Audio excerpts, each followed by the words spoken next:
외국 기업 좋은 상품 소개하는데요. 오늘은 발효 구기자. 이거 아주 좋습니다.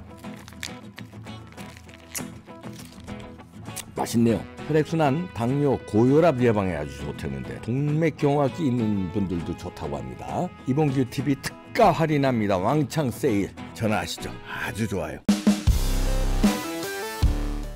네, 김명윤 소장 모셨는데요. 조국이 참. 그럼. 이거 안드로메다급인 것 같아요. 안드로메다급이에요. 네. 네. 그 연일 이야기를 하는데 본인의 그 조국 비례 혁신당이라고 하죠. 네. 그 일본의 박은정 검사의 그 1년 9개월 동안 일 한 번 하지 않고 1억을 타간 부분 등등등 문제 논란이 많으니까 아마 화제 전환을 위해서 조금 더 강력한 멘트들을 던지고 있는데 요 멘트에는 지금 부산에서도 난리가 났구나. 조금 이제 거북스러워 하더라. 어떤 멘트를 했냐면요. 조국이 김영삼 전 대통령의 생가를 찾아가 가지고요. 내가 YS 키즈라. 아우. 어머, 나는 정말 이건 부산 사람들은 이거 열받을 일이네. 많이 열받아 하시더라고요. 그래서 또 지금 한 60, 70대 분들은 김영삼 전 대통령에 환호했거든요. 왜냐하면 그때 1900 언제죠? 87년도에 처음으로 직선제 나고 막 이렇게 했을 때 김영삼 이렇게 몇 사람 나왔을 때도 네. 진짜 지지를 엄청 부산에서도 많이 보냈는데 그 마음 그대로 이제 계속 지지를 보내면서 김영삼이 대통령이 된 것에 부산 사람들 굉장히 미쳤었거든요. 거기 좋아서 제 기억에. 근데 여기다가 조국이 갖다 놓고 자기가 YS 키즈라고 누가 얘기해줬는데. 이 키즈로 이 권력자들에서 좋은 거 꿀 빨아 먹는 거. 이준석도 박근혜 키즈 내밀면서 꿀 빨아 먹었잖아요. 얘는 문재인 키즈지. 그러니까. 문재인 키즈 이렇게 해야지. 근데 스스로도 문재인 키즈라고 하기에도 쪽팔릴 수도 있어요. 그러니까 그건 이제 못하니까 그렇다고 YS 키즈를 갖다가. YS 키즈는 말이 됩니까? 정말. 아니, 어디를 봐서 정말 너무 화가 나서. YS하고 어떻게 만나는 봤냐? 그러니까요. 어디다가 김영삼 대통령을 이야기를 하냐. 그 다음 페이지 한번 보시면 이런 멘트들을 너무 겁없이 아니면 국민을 되게 우매한 집단이다 또는 국민이 전혀 지난 정권에 대한 기억이 없을 것이라고 생각을 하는 것 같아요. 문재인 정부 후반기에 선진국이라고 국민이 자부심을 가졌는데 문재인 정부 후반에는요, 우리나라 망할까 싶어서 잠도 못 잤습니다. 그런데 자부심을 가졌다라고 합니다. 이제 눈 떠보니 후진국이다. 웃기고 앉았네. 외신들을 보면요, 윤석열 정부의 외교가 대한민국을 미래 세대의 안전을 보장했다라는 그럼요. 외신들이 많습니다. 이거는 미국과 어깨를 나란히 바이든 정부를 떠나서 미국과 어깨를 나란히 할 정도의 선진국 반열에 올랐다. 라고 지속 가능한 대한민국을 기대할 수 있다까지도 이야기를 하는데 문재인 정부 후반기에는 우리 잠 못 잤습니다.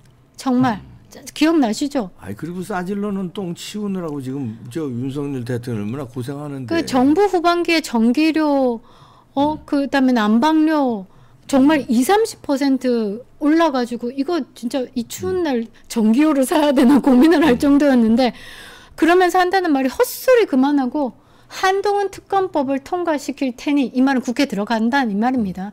빨리 수사를 받을 준비나 하라. 이게 어느 정도 멘탈이 없냐면요. 그 송영길의 소나무당 있죠. 네. 소나무당에서 어떤 정책을 내놨냐면요. 국감장에 한동훈 가발 벗기기를 내놨어요. 그러니까 저급한 이게 국민을 상대로 장난질하는 거죠. 그거랑 똑같은 궤를 하고 있다. 본인이 비례로 2번이니까 배지는 달 거다. 그런데 한동훈 특검법 만든답니다. 여러분들 특검 한번 진행하면요.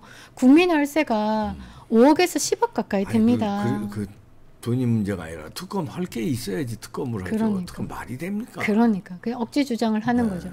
그러니까 이제 한동훈 비대위원장이요. 2조 심판론, 이재명과 조국 심판론에 이야기를 한 부분에 대해서 한동훈도 저격합니다. 아이고 콧뚜레가 떨어질 소가 웃을 일. 콧뚜레가 떨어질 소가 웃을 일. 이 소는 문재인 뭐 개가 웃을 일 아닙니까? 삶은 소대가리. 삶은 소대가리가 웃을 일 아닙니까? 정말 이제 정신 상태가 안드로메다급이다. 그렇지 않고서야 국민을 상대로 이렇게 이야기는 할 수는 없다. 그러면서 직접 본인 입으로 제가 김영삼 퀴즈입니다. 이렇게 얘기를 한 거예요. 그러니까 포인트는 그거예요. YS가 이게 전두환 그 군부 독재의 가장 대표적인 하나회를 척결했다. 지금 현재의 윤석열 정부를 어떻게 하겠다라고 얘기하는데 여러분 진짜 검찰 독재가 지금 윤석열 정권이 들어서고 2년 동안 검찰 독재면요. 조국은요. 예비 빵제비가 아니고 지금 감옥에 있어야 돼요. 감옥에 있어야지. 이재명이 5대 뭐 단식을 하고 그게 있어요. 이재명도 못 봅니다. 그런데 이 두 사람이 그 검찰 독재를 이야기를 하고 있어요. 그러니까 너무 맞지 않다.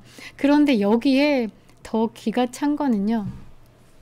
제가 왜 이렇게 또 빨간 옷을 입었냐면 요즘에 문재인 전 대통령이 파란 옷을 그렇게 입고 다니면서 선거에 직접 뛰고 있어요. 근데 그것도 참 이례적인 일인데 네, 아니요. 조국이 또 이런 얘기도 했네요. 감옥 가면 푸시업하고 스쿼트 열심히 해야죠. 갈지는 않은 모양이에요. 간다는 건 본인도 알겠죠. 알지. 왜냐하면 그 비법률적 방식으로 명예회복을 하겠다니까. 법률적으로는 감옥 간다는 거예요. 법률적으로는 명예회복이 죽어도 안 된다. 그러니까 이 다음 페이지가 정신 차려라. 니는 헬스클럽 가는 게 아니고 깜빵 가는 거다. 라는 댓글들이 있어요. 그리고 조국에게 묻는다. 이름을 바꿔야 된다. 요즘 10대, 20대 청년의 불만 중에 하나가 대한민국 모두가 온갖 치욕 돌돌 마른 조국이란 이름 때문에 내 진정한 조국이 안 나온다 이거죠. 그러니까. 온 국민들에게 그리고 청소년들에게 그리고 그 지금 현재 2030 합리적인 세대들에게 자랑스러운 나의 조국에 대해서 말할 수 있도록 네 조국이란 이름 좀 버리라. 그러니까. 본인 이름으로 당 만드는 것 자체가. 나는 이거 이제 조국이란 이름을 부모가 지어주거나 뭐 할아버지가 지어주거나 그랬을 거 아니야. 이분들도 제정신이 아닌 것 같아요. 어떻게 이름을 조국이라고 짓습니까? 에? 그러니까 너무 과대망상증이고 자기 자식 내지는 손자가 이름을 어떻게 조국이라고 지어요. 그러니까 저는 근데 그 조국의 어머니 누가 이름 지었는지 몰라도 이거 그 진 사람도 과대망상증이에요. 근데 그 조국의 엄마도 보면 웅동학원에서 100억 넘게 횡령을 했다는 의혹으로 있고 뭐 그 사회에 환원하겠다라고 얘기하면서 말은 그렇게 해놓고 본인 재산 9만 원밖에 없으니까 환원 못한다라고 얘기를 하는 게 조국 멘탈이 결코 혼자 나온 건 아니다. DNA가 있는 거죠. 그러니까 그 DNA가 그 DNA 그다음에 DNA가 그렇더라고 해도 환경적인 요인도 들어갈 거고 그러니까 조민이 그렇게 뻔뻔한데도 유튜브로 모델 활동하고 제품 팔고 거기서 또 장난질하고 돈 벌고 있다. 이게 가능한 거예요. 그러니까 국민들을 상대로 무슨 짓을 해도 돈을 주는 사람이 있을 거다라고 생각을 하니까 그게 가능한 거예요. 제가 그 문재인에 대한 이야기를 좀 하고 싶었던 게요. 문재인 대통령이 지금 돌아다니면서 이 하고 있는 게 조금 우리가 알고는 있었지만 이렇게 얘기합니다. 본인의 평생 70평생 70살이란 말이겠죠. 70평생 이렇게 못하는 정보는 처음 본 것 같다. 이게 본인 입으로 할 말이 아니야. 문재인이 할 말은 아니지. 우리가 이 평생 당신 같은 말아먹은 정부는 처음 봤어. 문재인 같은 사람은. 그러니까 보통 대한민국이 10년 주기로 그 야당, 여당, 야당, 여당 이렇게 해왔잖아요. 그런데 이 10년 주기를 깨뜨린 사람이 문재인입니다. 그것도 뭐 탄핵을 일으켰고 그래서 잡은 정권에서 얼마나 못했으면 5년의 정권이 바뀌냐고. 이게 전부 본인 탓이죠. 우리 기억에 남은 건 뭐 있습니까? 정말로 그 부동산. 그 다음에 부동산으로 대한민국 장난쳤죠. 통계 조작으로 장난쳤죠. 탈원전 한다고 난리를 부렸죠. 강제 북송했죠. 그 다음에 뭐 있습니까? USB 있죠. 그 다음에 해수부 공무원. 국민 생명 알기를 개똥으로 알고 있고. 김정숙 타지마을부터. 그 열거 해봐도 모자랄 사람인데 이런 사람이 지금 정부 너무 못한다. 정말 무지하고 무능하고 무도하다라고 이야기를 하면서 선거운동을 양산이고 돌아다니고 있습니다. 파란 잠바 입고. 진짜 대단하다. 멘탈이 조국이나 문재인이나.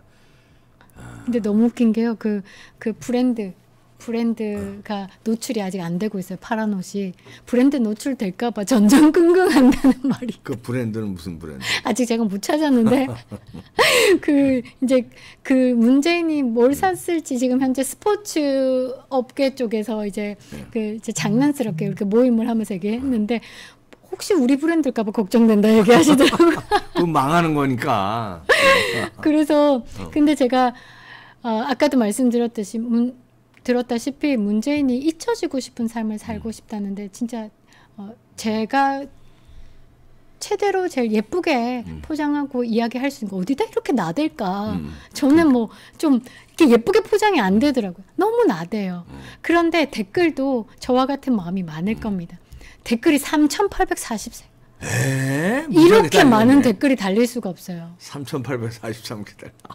대단하다. 댓글에 제가 이거를 보여드리고 싶었던 게 댓글 수도 어마어마하다는 거. 그 말은 국민들이 여기에 뭐 화나는 사람도 있겠지만 분노하시는 분들이 대부분이다. 거기서 괜찮은 것만 제가 추려왔습니다. 읽어보시면요. 이렇습니다. 촛불 집회로 온 나라를 그러니까 운 좋게 촛불 집회로 운 좋게 사실 문재인이 촛불 만든 게 아니에요. 횃불 들었어요. 제가 그 사진을 지금 못 끼워 넣었는데 문재인이 횃불 들고 막 이렇게 장난치를 하는 게 있었어요. 그때 그 횃불에 취해서 국민들이 잘못 판단을 한 거죠. 그렇게 운 좋게 대통령 돼서 나라를 망쳐놓은 문가 나라빚 400조 늘여놓고 청년들 골변 들게 만들어 놓고 탈원전 한다고 원전 사업 폭망시켜 놓고 부동산 폭망시켜 온 나라를 투기판으로 만들고 중국인들에게 혜택 주고 통계 조작하고 타지말 정수기 옷값 공개 못하도록 대통령 기록물로 만들어 놓고 이 뒤에 글 어마어마하게 많아요. 생략한 거예요. 근데 여기에 좋아요만 7,378명이 이 글에 좋아요를 눌렀네. 댓글이 3,000 몇백 개고 여기에만 좋아요가 이렇게 7,300명. 야, 엄청나네, 반응이. 네. 그래서 조선일보가 처음에 뭐 이런 것들에 대해서 올릴 때 10만 댓글 달린다는 게 좋아요 수와 함께 모여서 제가 체크를 하는 거거든요. 정말 분노하는 국민들의 글이다. 두 번째는요. 니 때는 이제 댓글이니까 막 하는 거지. 니 때는 남녀는 갈라지고 서민은 윗계층으로 올라가는 사다리 내다 던졌고 반일 메커니즘 광풍 불었으며 중국과 북한에는 무릎 꿇었다. 미국과 일본에는 알량한 자존심으로 고의적 관계를 악화시켰고 부인은 대통령 전용기로 세계 일주에 이 뒤에 말이 과격합니다. 그래서 중략했는데 여기도 3,100개 이상의 그러네, 엄지척이 있습니다. 엄지척이 좋아요 달렸습니다. 그러니까 이 뒤에 댓글도 보면요. 5년 한 번 하고 정권 교체를 당한 정부는 문재인 정부가 유일하다. 대한민국의 문재인 정부가 유일합니다. 그렇죠. 진짜 못했다라는 거고 이런 글들 보면 이제 국민들이 문재인이 나대지 말아야 된다. 알아야 된다. 이게 지금 민주당에 굉장히 좋은 영향은 아니다. 저는 그렇게 보는데 나라를 개판으로 만들어 놓고 한다는 말이 이거다. 진짜 본인을 진심으로 알지 못한다. 그리고 진짜 웃긴 게 진심으로 웃긴 게 본인 임기 5년 동안 일을 엄청 잘한 줄 안다. 이게 문재인입니다. 지금 그렇게 생각을 하고 있으니 윤 정부를 향해서 무능하고 무도하다라고 이야기를 하는데 조국과 같은 길을 가고 있다. 조국이 감옥 가면 푸시업 한다. 스쿼트 열심히 한다. 이것만 봐도 세상을 본인 중심으로 해석하잖아요. 감옥이라는 것에 대한 존재에 대한 이유가 없어요. 본인은 감옥에 가도 나는 푸시업하고 건강 상태 유지하고 여러분들과 함께 소통할 거예요로 이야기를 하는 거예요. 그러니까 문재인과 같은 식으로 잊혀지지 않는 삶을 살도록 노력하겠다 얘기를 하는 거니까 이 좌파들의 본성이 그러하다. 지금 대한민국에는 이런 뻔뻔함으로 이제 나라를 운영할 사람들, 운영했던 사람들 잊혀질 수 있도록 만들어야 된다. 이래서 제가 이렇게 준비를 해왔습니다. 그러게요. 근데 앞거는 조국이 부산에 가서 내가 YS 퀴즈라는 거. 야, 부산 사람들 염장을 질러서 부산에서는 부산 영남에서는 끝났네. 조국은. 전화 아침에 이건 뭐라 하는 거고 막 이렇게 전화가 오셨다. 저 끝났습니다. 조국 인기는 이제 푹푹 떨어집니다. 끝났습니다. 네. 김명윤 소장이었습니다.